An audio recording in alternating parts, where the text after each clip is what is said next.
একটা ছোট্ট গ্রামে বাস করত একটি মেয়ে। তার নাম হচ্ছে মায়া। মায়া ছিল খুবই দয়ালু আর সাহসী। সে ফুল ভালোবাসতো এবং প্রতিদিন তার বাগানের গাছগুলোতে পানি দিত। একদিন সকালে মায়া বাগানে গিয়ে দেখে একটা শুকিয়ে যাওয়া গাছ। গাছটা খুবই কষ্টে আছে। মায়ার মন খারাপ হয়ে গেল। সে আলতো করে গাছটাতে পানি দিল এবং বলল, ভয় পেও না ছোট গাছ, আমি তোমার যত্ন নেব।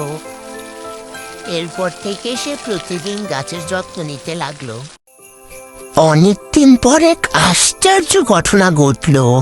ছোট গাছটিতে সুন্দর রঙিন ফুল ফুটে উঠল, আর সেই ফুলের মাঝখান থেকে এক সুন্দর পরী বের হয়ে আসলো।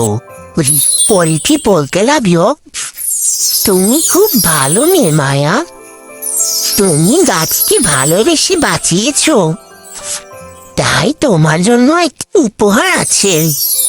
পরীটি জাদু দিয়ে তার বাগানকে আরো সুন্দর করে দিল। চারদিকে রঙিন ফুল, প্রজাপতি, মিষ্টি সুগন্ধে ছড়িয়ে পড়ল। মায়া খুব খুশি হয়ে বলল, প্রকৃতিকে ভালোবাসলে প্রকৃতিও আমাদের আনন্দ দেয়। সেই দিন থেকে মায়ার বাগান গ্রামের সবচেয়ে সুন্দর বাগান